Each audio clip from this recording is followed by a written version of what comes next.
Project Management Insights, providing project managers with professional development in the interpersonal skills areas of leadership, team building, and communication. Okay, in today's podcast episode, I want to talk to you about the 4 steps to get your schedule back on track. First of all, stop. Take time to breathe. One of the things we do is we get into panic mode when we realise that our schedule is off track, and quite often what happens is we don't realise that it's off track until it's way off track. So the first thing to do is to go back to your schedule and check it out. And what I mean by checking it out is to look at where specifically is it off track. Is it one work stream or are there multiple work streams?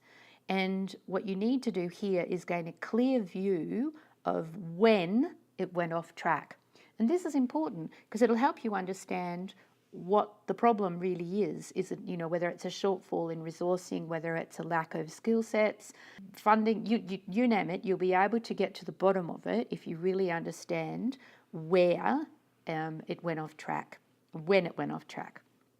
And you'll then be able to look at who was involved in it.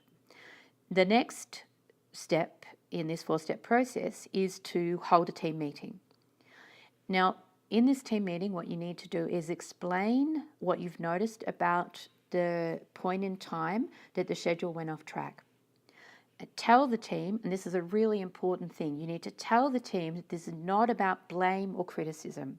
It's really important that you go into this meeting with the aim of getting the team's support and the team on side to help you get this project back on track, get the schedule back on track. And the only way you're going to do that is if you don't play the blame and name and criticism game.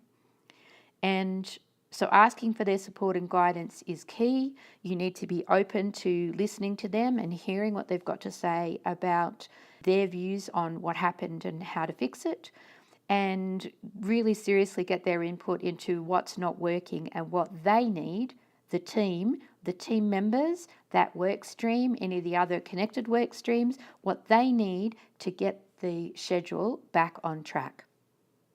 From there, what you then need to do in step 3 is to map out a plan.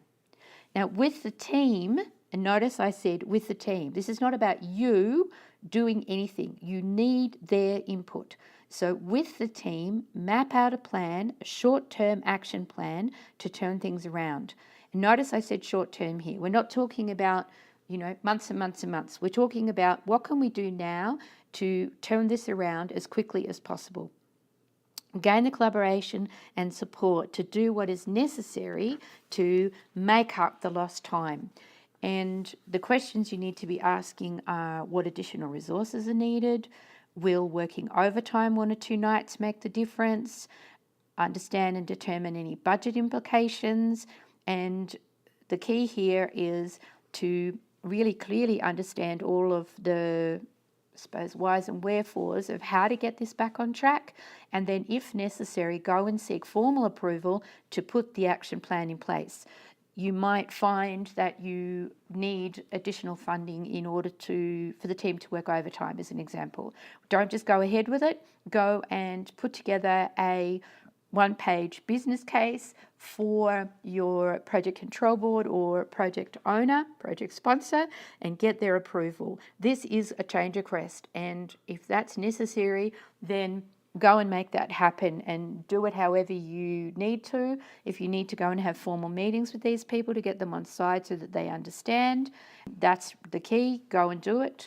Whatever needs to happen to get support in as many ways as possible for the team to pull this project back on track is it's your job to do. Then the key, once you've got that approval, the step 4, the key here is to monitor the progress daily until you are back on track. Notice I said monitor the progress daily. So do a 5-minute team call or a stand-up or a check-in in some way in order to understand if further assistance is required for the team. Make sure that you're there for the team, help them know, and make sure they understand that if they've got any issues or anything that comes up that's going to cause problems for them to come to you and seek your support. And if the team work late nights, order in food. This supports them, shows them that you're considering them. And the other thing that I like to do is supply sweets or other small treats. And I know these are not perfect in terms of from a health perspective, but again, it helps break down these barriers to the team feeling like they're being slave driven and working for no return and no reward, and that they're not being appreciated. And last of all, appreciate their help to get things back on track. Oftentimes I see the project manager put these action plans in place without any formal, I suppose, way of showing acknowledgement and appreciation of the effort that the team's put in. And yes, you might stand there and say, well, it was their fault that it went off track in the first place. And I'm going to ask you the question, is that really true? Was it their fault? Was it that there wasn't enough communication? Was it that things weren't being monitored? Was it that, something happened that was not possibly identified by anybody at an earlier stage in the project? So you need to question if you're considering that the team are the ones that caused this problem in the first place. It's really valuable that this is done as a collaborative process, the team and you working together to get this project back on track. Follow these 4 steps and you will bring your project back on track, and then you will not have any more issues, hopefully, monitoring it closely so that you ensure it doesn't happen again. And should it happen again, well, go back to step 1, follow the steps as I've outlined, and once again, you'll be able to bring it back on track. So practice these steps if it's necessary, if you find that your project is continually getting off track.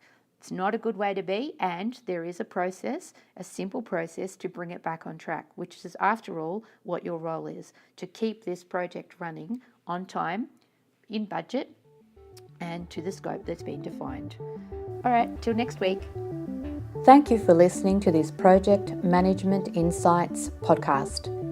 Be sure to visit projectmanagementinsight.com and sign up for our monthly newsletter or to receive updates on upcoming training.